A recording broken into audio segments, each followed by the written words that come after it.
When movies show a Wild West saloon, $1 is treated like pocket change, tossed casually onto the bar for a full meal, a bottle of whiskey, and maybe even a night upstairs. But the real truth is far harsher, far stranger, and much more revealing about life in the American frontier. In the late 1800s, $1 was not small money. For many laborers, it represented a full day's wages, sometimes more. What that single dollar actually bought you inside a saloon depended on location, desperation, season, and how willing the owner was to exploit hunger, thirst, and loneliness. Saloons were not friendly neighborhood bars. They were profit machines operating in lawless economies, where survival mattered more than fairness.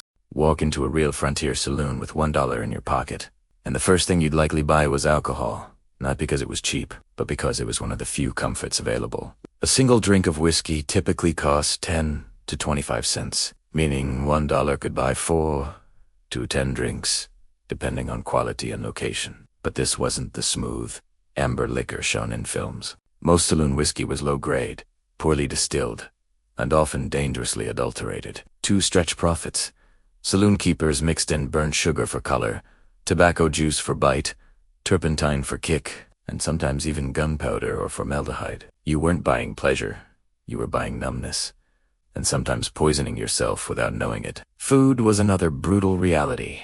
Movies gloss over. 4.25. 2.50 cents. You might get a basic meal, but meal is a generous word. A plate often consisted of beans, hard bread, salted pork, or whatever meat was closest to spoiling. Fresh vegetables were rare, especially in desert towns or mining camps. Saloons didn't care about nutrition.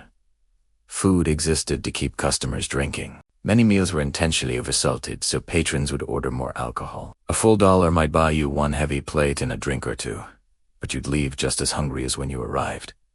Entertainment was where your dollar disappeared fastest. Card games, dice, and roulette wheels lined saloon tables, and the odds were never in your favor. Most games were rigged, openly or subtly. A single dollar could vanish in minutes, especially for first-timers who didn't understand frontier gambling culture. Saloon owners often worked with professional gamblers whose job was to fleece newcomers clean. Losing your dollar didn't just mean losing money.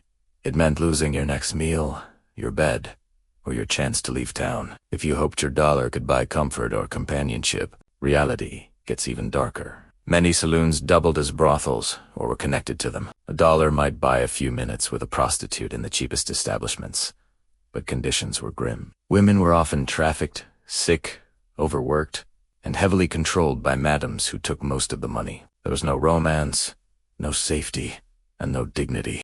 Venereal disease was rampant, and medical treatment was primitive at best. Your dollar bought risk, not fantasy. Sleeping arrangements were another shock. 4.25 to 50 cents, you could sometimes rent floor space, not a bed, but a spot on the ground or a rope stretched across the room where exhausted men leaned forward to sleep sitting up. These were known as two-bit beds. A full dollar might get you a shared mattress if you were lucky, but cleanliness was non-existent. Lice, bed bugs, and disease were common, and violence during the night was always a risk. What movies never show is how saloons used $1 as a trap. Cheap entry prices lured men inside, but everything afterward drained them dry. Free lunches were offered bread, pickles, cheese, but only if you kept buying drinks. Once intoxicated, patrons gambled more, fought more, and spent more. A dollar rarely stayed a dollar for long. It evaporated into debt, hangovers, and regret.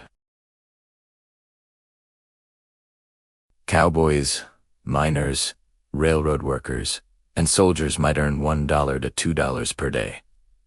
If work was available, losing a dollar could mean days of hardship. For Native Americans, freed slaves, and immigrants, prices were often higher and service worse. Discrimination was baked into the economy. Your dollar didn't carry the same power if the saloon keeper decided you didn't belong. Even the iconic bar fight myth is misleading. Violence did happen, but not constantly. Most saloon owners discouraged chaos because broken furniture and dead customers were bad for business. Fights usually erupted when alcohol mixed with gambling losses, insults, or unpaid tabs. And when guns were drawn, It was fast, messy, and rarely heroic.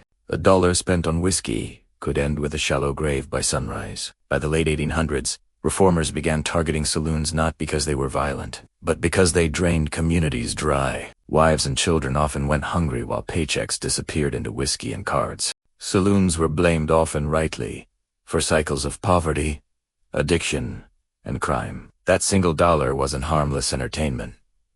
It was the hinge between survival and ruin.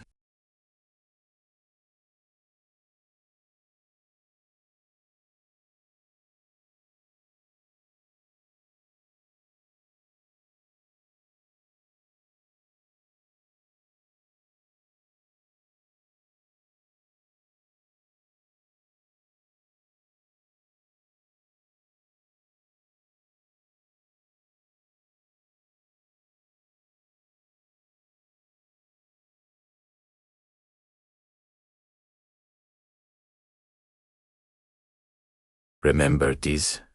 That dollar represented sweat, hunger, and risk.